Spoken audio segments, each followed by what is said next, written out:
नागर शैली में उत्तर भारत में मंदिर बनाए गए। और आपको पता है उत्तर भारत की जनसंख्या बहुत भयानक है और बेरोजगारी भी बहुत ज्यादा है।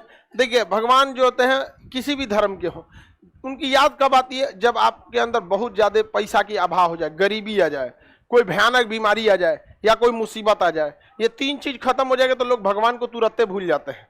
समझ में आ गया? जहाज जैसे टेक ऑफ करता है ना तो हम एक चीज देखते हैं, सबको भगवान की याद आने। जो क्रिश्चियन है ऐसे भगवान ठीक से उतार दियो, और उतरते के साथ भगवान एक बार थैंक यू भी नहीं बोलेगा। हाँ पहुंच गए, यहाँ पे सेल्फी लेगा। अरे यार जिसको रास्ते पर याद किया, उतरते के बाद कम से कम थैंक यू तो बोल दो। किसी दिन घुस जाएगा तो तोरे चक्कर में सबको ले जाएगा। नहीं देखिए पैसा वैसा खत्म हो जाएगा तो भगवान एक किलो नोट फेंक दीजिए छत पे, हम ऐसा ऐसा मांगे छत पे फेंक दीजिए, हम ही को बता के ही ना कि सुबह ही फेंक दे, कोई देख ले। और अगर कोई समस्या आ जाएगी, जैसे एग्जाम आ गया, कोरोना आ गया, किसी को पता चल गया, मतलब कोई समस्या, भगवान को बड़ी जल्दी याद करता है। तो हमारे उत्तर भारत में ना ये सब समस्याएं बहुत ज्यादा हैं।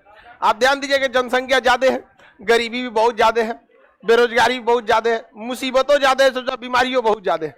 तो हमारे यहाँ एक चीज था कि भाई मंदिर में भीड़ बहुत जाएगी, और सबको पता होता है अपने अपने कर्मों का। यूं ही गंगा में इतनी भीड़ नहीं लगी होती। सबको पता है अपने कर्मों का। तो मंदिर निर्माण में सबसे बड़ी दिक्कत यह थी कि मूर्ति के लिए दिक्कत नहीं था, गर्भगृह में रख देना था, लेकिन जो दर्शन के लिए आएंगे भक्तगण, इनको कंट्रोल करना बड़ा मुश्किल था। तो एक बड़ा सा प्रांगण बनाया जाता था, बड़ा सा एरिया होता था कैंपस का, और उसके बीच में एक जगह क्या बनाया जाता था? मंदिर। बीच में एक जगह क्या बनाया था? मंदिर। और मंदिर में जब बनाया जाता था तो एक गुंबद नुमा बनाया जाता था, जिसे हम लोग शिखर कहते थे। क्या कहते हैं? शिखर। और यह शिखर ऊपर जाके हल्का पतला होता था। शिखर ऊपर जाके क्या होता था? हल्का पतला। इस टाइप से शिखर जाके क्या हो जाता था? पतला होता था। एकदम ऐसे शिखर नहीं जाता था इसे, यहाँ पर समझ में आ गया कि नहीं? शिखर क्या होता था? हल्का सा जाके क्या हो जाता था? पतला होता था यहाँ पर। और ऊपर जब जहां पतला हो जाता था वहां पे एक तो इस टाइप की आकृति बना दीजिए, जिसे हम लोग आमलक कहते थे। क्या कहते थे? आमलक। तो ये आकृति क्या हो गई बाबू? शिखर। क्या हो गया? शिखर। और ये क्या हो गया? आमलक। और समझ में आ गया? मंडप। समझ में आ रहा है कि नहीं? देखिए ये हो गया क्या चीज? शिखर। और शिखर के ऊपर आमलक, शिखर के ऊपर आमलक हो जाता था। और आमलक के ऊपर ना फिर से हम लोग एक बना दिया जाता था, मतलब कलश टाइप का वो रख दिया। देखे होंगे कलश टाइप का रख देता था। तो इसके ऊपर क्या रख दिया जाता था? कलश। क्या रखेंगे? कलश। एक आकृति बनाई जाती थी किसके समान? कलश के समान। आप मंदिर देखेंगे ज्यादातर ऊपर से ऐसे ही रहेगा, और इस कलश के बगल में लगा दिया जाता था झंडा। क्या लगा दिया जाता था? झंडा।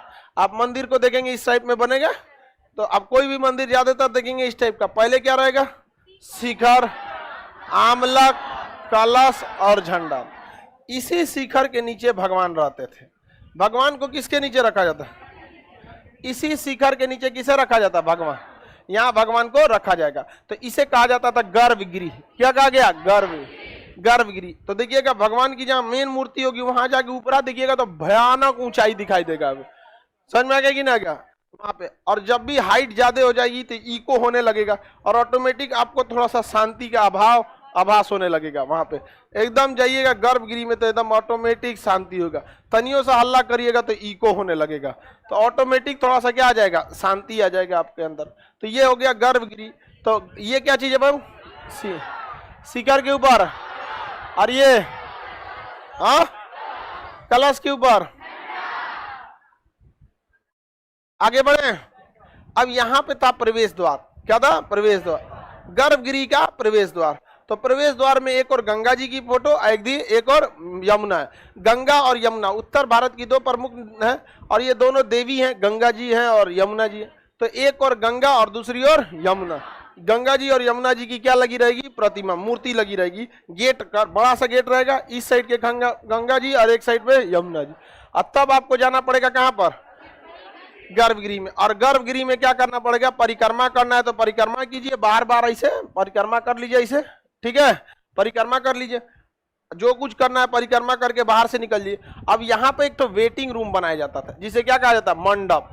वेटिंग रूम, मंडप। लाइन लगा के कहाँ खड़ा रहेगा? मंडप में। और उसी के जस्ट बगल में एक छोटा सा मंडप, दूसरा का लाइन वाला, इसका अगरबत्ती अभी सैयारेगा यहीं पे ले आकर। और उसके बाद एक और मंडप। तो तीन तो क्या बनाया जाता था? मंडप। तीन तो मंडप। 3 मंडप बनाया जाता। अब मंडप के बाद यहाँ पे एक खाली जगह रहता था यहाँ पर। अब इसके बाद क्या रहता था, सीढ़ियां रहती थी। इसके बाद क्या रहेगा, सीढ़ी रहेगी यहाँ पर। इस इतना बड़ा में मंदिर रहेगा इस तरह से। ये पहली सीढ़ी को जगती कहते हैं। क्या कहते हैं, जगती। और दूसरा सीढ़ी को हम लोग पीठ कहते हैं। क्या कहते हैं, पीठ। तो यहीं पे भक्तगण अपना चप्पल वप्पल उतार दे यहाँ पे सारा चीज, और कहाँ चढ़ जाए, जगती पे। समझ में आ गया कि नहीं आ गया। और उसके बाद खोजेगा कहाँ गई नो चाचा हमारा, ना मिल तो देखिएगा यहाँ पे, तो फिर चढ़ जाएगा किस पर, पीठ पर, ऊंचाई पे देखेगा। तब क्या कहते, देखो चाचा इन्हें देखो, हाथ उठैलो ने, चाचा यहाँ आ गए चाचा। अब ये वाला जगह काफी लंबा रहता था। यहाँ आदमी अपना अगरबत्ती ये प्रसाद उरसाद ले को पूरा क्या करे, रेडी रहे। अब उसके बाद कहाँ चल जाए, मंडप। अब मंडप में जाके बड़ा आराम से, फिर किस में जाएगा, सेकंड। उसके बाद फिर सेकंड में। अब यहाँ आने के बाद फुल टू एकदम रेडी। अब जिनका आएगा, अब कहाँ जाएंगे, गर्भगृह। अब यहाँ चले जाएंगे गर्भगृह। और गर्भगृह में जो भी पूजा पाठ करना है, जो भी मन्नत मांगना है, आप मन्नत मांगिए, कि आप जो भी मांगना है आप मन्नत मांगिए। और उसके बाद क्या है, परिक्रमा करना है तो परिक्रमा कीजिए। अब मन है तो इधर से क्या करिए, निकल जाइए आप यहाँ पर। समझ में आ गया कि नहीं आ गया। चबूतरा निकलने के लिए कोई बहुत बड़ा नियम कानून नहीं होता है, वो भीड़ कंट्रोल के हिसाब से होता है। कहीं से भी आपको एग्जिट दिया जा सकता है। मेन होता है प्रवेश के लिए नियम कानून। समझ में आ गया कि नहीं आ गया। तो मंदिर इसी तरह से बनाए गए थे। पहली सीढ़ी जगती, क्या था, जगती पहली सीढ़ी। दूसरी सीढ़ी पीठ, क्या था, पीठ। जगती और पीठ सटे नहीं थे। जगती के बाद जगह होता था, लगभग 30-40 आदमी इस पे आ जाएगा, कुछ दूर चलना पड़ेगा। अब तब क्या आएगा, पीठ। ऐसा नहीं कि पीठ पे खत्म होते सीधे चल जाएंगे मंडप में, नहीं, यहाँ जगह रहता था, क्योंकि पता है भीड़ भाड़ बड़ी ज्यादा रहेगा यहाँ पर। समझ में आ गया ही नहीं गया। और उसके बाद कहाँ जाएंगे, उसके बाद आगे बढ़े। उसके बाद गर्भगृह। और गर्भगृह किस में रखा था, शिखर। ये क्या था बाबू, शिखर। ये आमलक। ये कलश, क्या था, ये कलश। और उसके ऊपर ध्वज, कलश के ऊपर ध्वज। ये हो गया ध्वज। समझ में आ गया कि नहीं आ गया। ये क्या हो गया, गर्भगृह। भगवान किस में रहते हैं, गर्भगृह।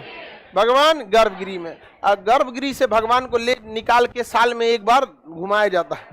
सारे मंदिर में नहीं होता है यह व्यवस्था, कुछ कुछ मंदिर में होता है। और सबसे प्रमुख है पुरी का जगन्नाथ मंदिर। पुरी का जगन्नाथ, बता बाबू, पुरी का जगन्नाथ मंदिर किसने बनवाया, आनंद वर्मा।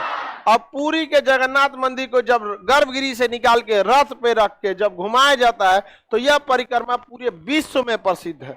रथ यात्रा है, क्या कहा जाता है, याक यात्रा। जगन्नाथ में पुरी किस भगवान का है, जगन्नाथ विष्णु भगवान ही है।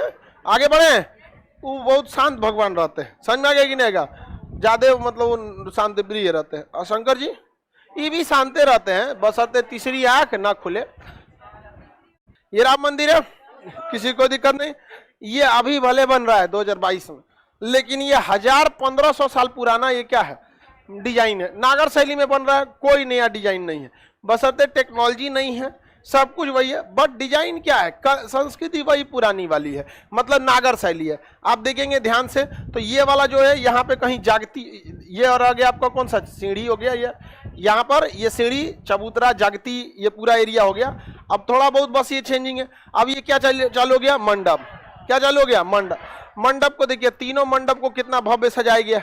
पैसा की कमी नहीं है, तो जिस हिसाब से बनाना और बेहतरीन बना दीजिए। तो ये क्या है, मंडप, ये मंडप, ये मंडप। अब बताइए, ये शिखर, क्या ये शिखर, ये आमला, क्या ये आमला, ये कला, और ये ध्वज। इसके अंदर गर्भगृह, क्या ये गर्भ। आइए बाहर जो रेलिंग दिखाई दे रहा है, किस लिए, परिक्रमा। ये क्या करना है, परिक्रमा करते रहिए। क्या करिए, परिक्रमा। और उसके बाद निकल के आपको भीड़ कंट्रोल करने के लिए, निकलने के लिए आप यहां से भी निकल सकते हैं। एग्जिट रास्ता देना जरूरी है भीड़ भाड़ के लिए, क्योंकि सेम से एंट्री करा देंगे, सेम से एग्जिट करा देंगे, तो वो कम भीड़ में ही पॉसिबल है। जब भीड़ कम है तो पॉसिबल है, अदरवाइज में बहुत ज्यादा मैनेजमेंट में दिक्कत हो जाएगी। मेन क्या होता है, बहुत शिखर होता है। शिखर के नीचे ही क्या होते हैं, गर्भगृह। मेन क्या होता है, शिखर, गर्भगृह। और गर्भगृह के अंदर क्या होते हैं, भगवान। तो मूर्ति तो सामान्य ही होती है, मूर्ति बहुत बड़ी नहीं बनाया जाता है। मूर्ति को कैसे रखा जाता है? सामान्य रखा जाता है, बहुत ज्यादा नहीं। मंदिर ही क्या बनते हैं? भव्य बनते हैं। भगवान को भव्य क्या करना है? भगवान तो पूजने की चीज है वहां पे। आगे बढ़िए, अब ध्यान से समझिए नागर शैली की एक और विशेषता। ये तो दिख गई बस मंदिर। ये मंदिर जो था पूरे प्रांगण में 10% पे बनता था, मतलब इतना बड़ा आपको क्या रहेगा? एरिया रहेगा, और उसमें बीच में क्या बनेगा? मंदिर। तो जो राम मंदिर देख रहे हैं या जो भी नागर शैली के, शुद्ध नागर शैली के मंदिर है, उनको तो जगह चाहिए 20-30 एकड़ चाहिए यहाँ पे, और तब यहाँ पे क्या बनेगा? मंदिर। और ये मंदिर अकेले बनेगा ही नहीं, इसमें कम से कम 4 गो और मंदिर चाहिए। तो एक तो मेन मंदिर, साइड साइड से 2 गो छोटा छोटा मंदिर। समझ में आ गया कि नहीं आ गया? अब राम मंदिर में भी देखिएगा हनुमान जी का भी बगल में बनेगा। राम जी रहेंगे तो हनुमान जी अपने ही लेंगे नहीं, फिर एक लक्ष्मण जी के लिए बनेगा, सीता रसोई बनेगा, बहुत सारा चीज बनेगा। तो एक मुख्य मंदिर रहेंगे और कम से कम 4 क्या रहना चाहिए? छोटे साइड होने चाहिए। तो टोटल पंचायन मंदिर हो जाते हैं। कितने हो जाते हैं? पंचायन। उत्तर भारत में नागर शैली किधर थे? उत्तर नागर शैली उत्तर भारत में पानी की कोई कमी नहीं थी। ज्यादातर विशाल मंदिर किसी न किसी नदी के पास बने, जैसे राम मंदिर सरयू नदी के किनारे बने हैं। कोई जितना, इसलिए इस मंदिर के प्रांगण में तालाब देखने को नहीं मिला, और ना ही इस मंदिर की चारों ओर से कहीं से बाउंड्री मिलेगी। इस मंदिर में बाउंड्री भी नहीं मिलेगी, बस एरिया चालू हो जाएगा, यहाँ से मंदिर का एरिया है। यहाँ पर समझ में कि नहीं? लेकिन अभी के समय में जनसंख्या इतनी ज्यादा हो गई है और लूट खसोट वाले ससुरे इतने आ गए हैं कि मंदिर का जमीन कब्जा लेगा, तो बाउंड्री मार देना अभी के समय में ठीक रहेगा। तो वो थोड़ा बहुत तो ये सब मेन चेंजिंग तो ये नहीं होता है, लेकिन आप पहले के समय में बाउंड्री नहीं होती थी, नागर शैली में बाउंड्री नहीं होती थी, और ना ही कोई प्रवेश द्वार होता था। सीधे आइए और कहाँ चढ़िए? जागती पे चढ़िए, पीठ पर, और मंडप, और सीधे यहाँ पे। समझ में आ गया कि नहीं आ गया? बाकी इधर गाड़ी उड़ी पार्किंग उर्किंग लगाइए यहाँ पर। लेकिन अगर वहीं दक्षिण भारत में जाएंगे तो मंदिर की चारों ओर क्या रहेगी? बाउंड्री रहे, एक भव्य प्रवेश द्वार रहेगा। भव्य क्या रहेगा? भयानक सा प्रवेश द्वार, बड़ा सा एकदम प्रवेश द्वार रहेगा, घुसते पता चल जाएगा मंदिर में आए हैं यहाँ पे। तो दक्षिण भारत की मूर्ति निर्माण द्रविड़ शैली, जिसे हम विमानन शैली कहते हैं, और जबरदस्त थी विमानन शैली। तो नागर शैली समझ में आ गया कि नहीं आ गया? हम जो नागर शैली आपको बताए, ये ओरिजिनली नागर शैली है कि अगर आपके पास सब कुछ है तो आप इस शैली में बनाइए, लेकिन इसमें हमेशा कुछ ना कुछ चेंजिंग या जरूरत के हिसाब से अपडेट होते रहते हैं। तो नागर शैली समझ में आ गया? किसी को कोई दिक्कत नहीं ना?